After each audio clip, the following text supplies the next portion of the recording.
السلام عليكم ومرحبا بكم في مطبخكم عبد الرحيم. اليوم راح نحضروا وصفه صابلي تجي العجينه بزاف خفيفه. تبعوا معايا المقادير. هنا عندنا 250 غرام تاع ماكارين، عندنا زوج حبات بيض، حبه نسحقوها كامله وصفار بيضه، مغرف صغيره تاع خماره، عندنا ربع كاس تاع زيت لافاني، عندنا كاس غير زوج صباع تاع سكر كلاص، عندنا زوج مغارف كبار تاع مايزينا اللي هي النشا، عندنا مربى المشمش، فارينة باش نطمو العجينه. ما نطولش عليكم، نروح نشوفوا طريقه التحضير. الحاجه الاولى اللي تبداي بها، حطي الزبده ديالك، زيدي معاه هذاك 4 كاس تاع الزيت،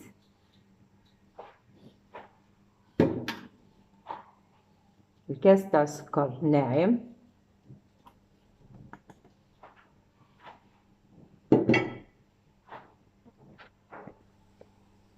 نزيدو هذيك الحبه تاع البيض هكذا،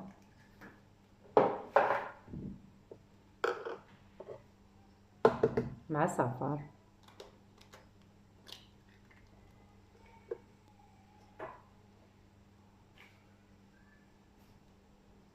هكذا قلنا حبه بيض مع صفار بيضه.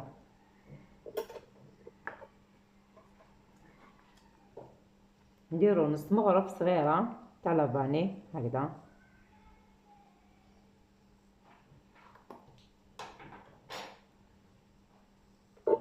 وخلطي كلش بالباطر.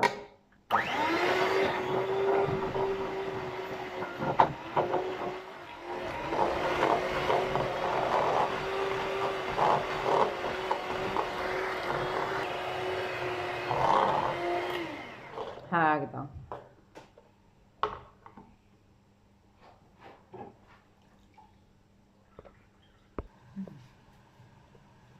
نزيدو نديرو زوج ملاعق تاع مايزينا هكذا معمرين، وخلطي.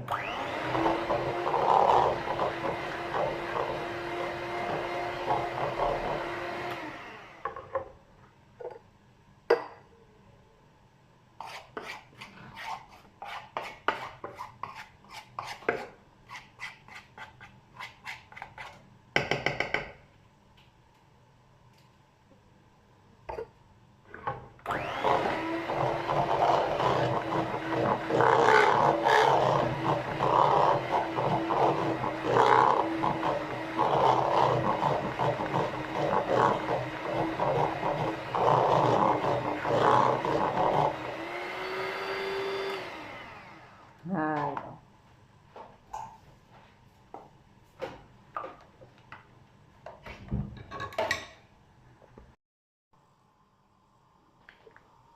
هكذا دوكا نديرو الفرينه ديالنا،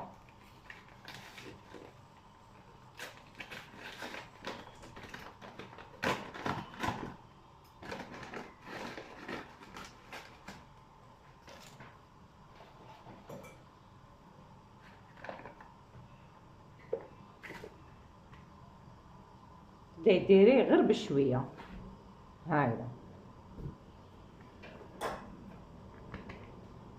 كيما نعرفو الصابلي تبداي ديري الفرينه حتى تنطم، تقعد عجينه طريه.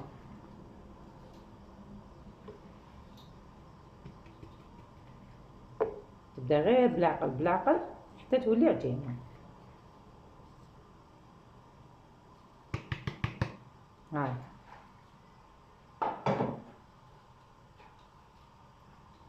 نزيدو معاها نص مغرفه صغيره تاع خماره،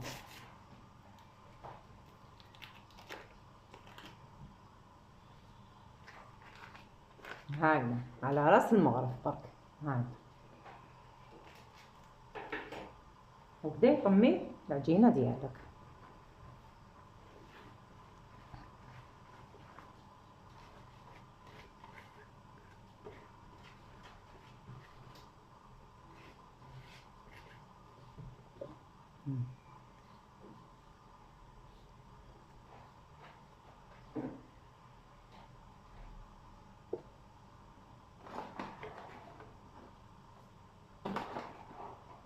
هي من الاحسن الفرينه غرب ليها مقبل كامل وخليها هكذا يسهل عليك الامر.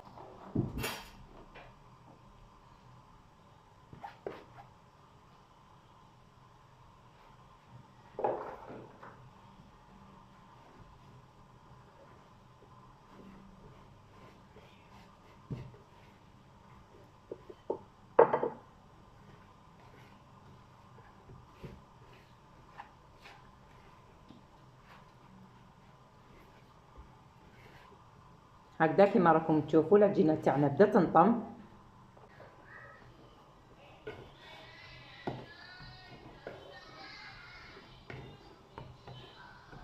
هنا اذا لاحظتوا العجينه تاعكم تلصق شويه في اليد زيدوا لها غير شويه تاع فرينه. هاي حوالي مغرف، زيدوا بالمغرف برك وراكم طموا في العجينه ديالكم.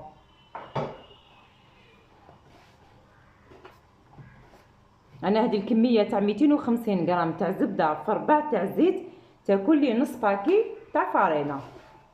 هاي لك العجينه تاعنا.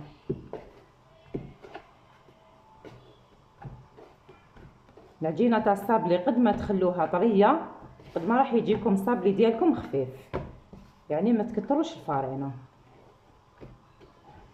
هاي العجينه ها هاي اللي تفتح تشكل كيما تحبوا.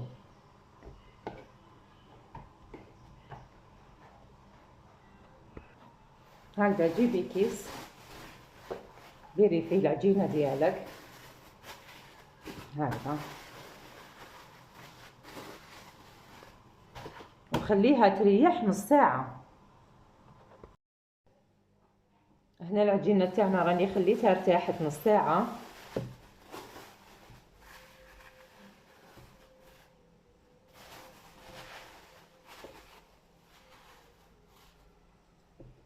هاي ليك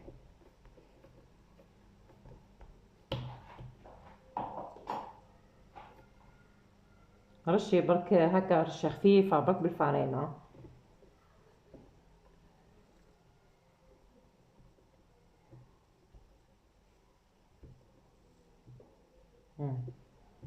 وقعدي حلي فيها، تحليها لا رقيقه لا خشينه، ديريها حوالي 1 سنتيمتر.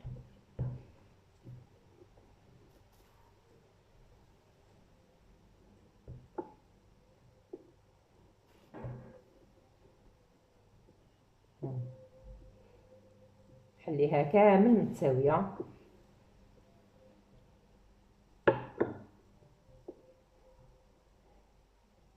هاي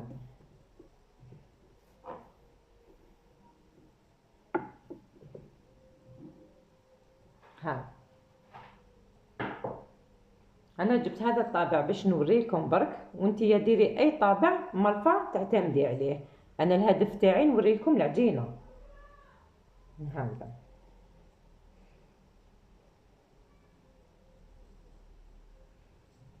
انا هنايا راني درت الجهه اللي فيها الثقب وبعدك نديروا الجهه اللي تكون سامبل. هاي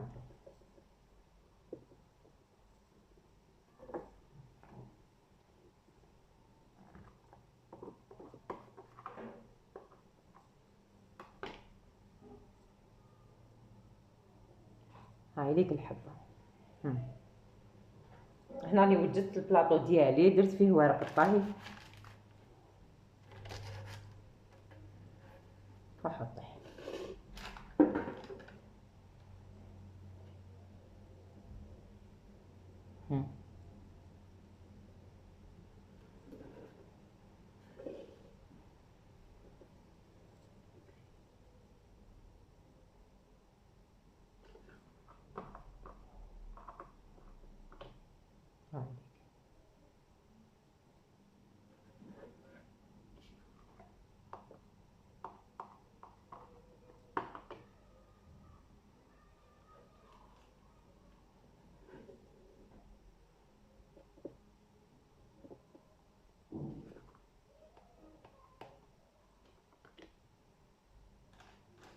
ان شاء الله تسيوها وتنجح عندكم. انا هذه هي العجينه اللي نعتمد عليها في لي صابلي.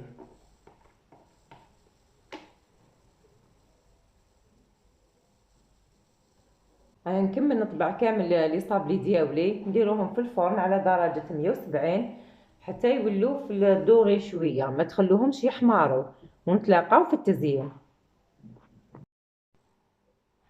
راهو طاب صابلي تاعنا كيما راكم تشوفوا. جبت لكم هنايا حبات باش نوري لكم طريقه التزيين. هاولي كيفاش طاب. انا هذه الكميه اللي درتها خرجت لي 25 حبه. اول حاجه نديروها، انا وجدت لهنايا جوز الهند ديالي مع المعجون. انا هذه طريقه التزيين اللي حنديرها انا، وانتي وطريقتك في التزيين. هاي مسحي مسحه خفيفه برك. هاي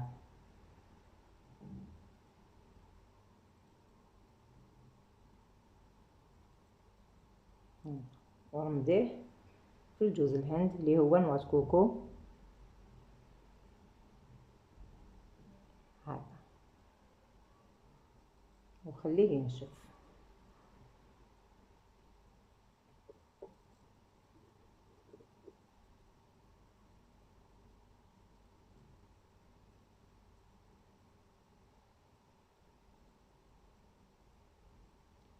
ديروا مسحه خفيفه برك.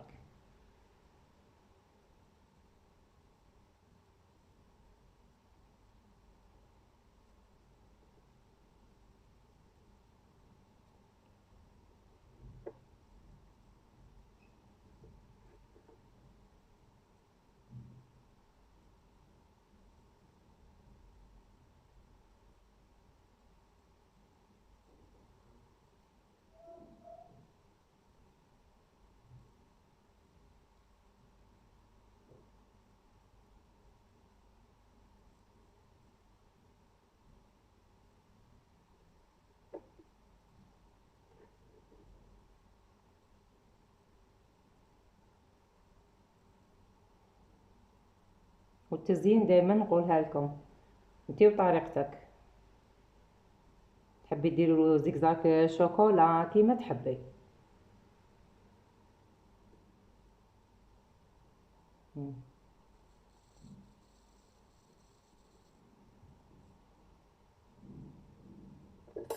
انا دوكا نخدم لكم هادو الحبات نفينيهم.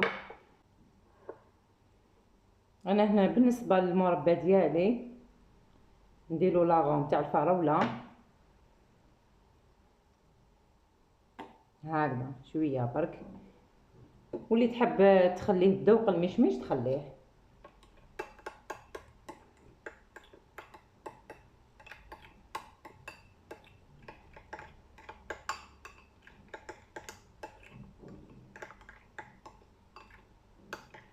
ها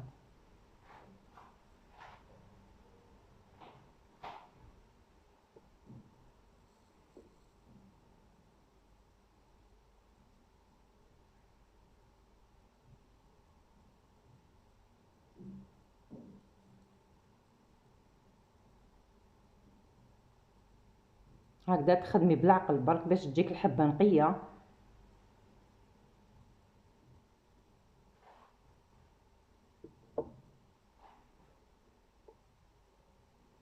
هكذا وتعاودي ترجعي الحبه ديالها. هاي تحكمي شويه برك على راس المغرب وديريها في الوسط.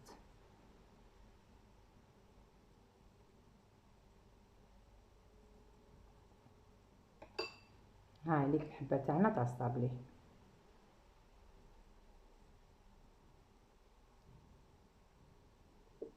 نزيد نوريكم حبه.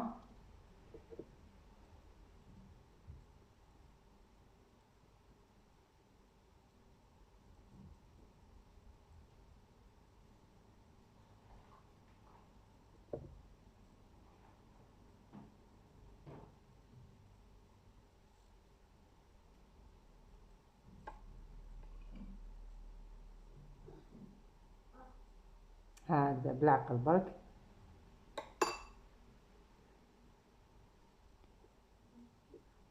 انا نكمل نزين الصابلي ديالي ونتلاقاو في طبق التقديم. هذا هو الشكل النهائي الصابلي ديالنا كما راكم تلاحظوا طريقه التزيين. نوري لكم حبه كيفاش خرجت. هاوليك قد ما يقعد راح يطرى. ان شاء الله يعجبوكم الوصفات التوعيه اللي راني نقدم لكم فيهم. واللي عجبتها الوصفه بالنسبه لها اليوم دعمني باللايك والاشتراك وبارك الله فيكم.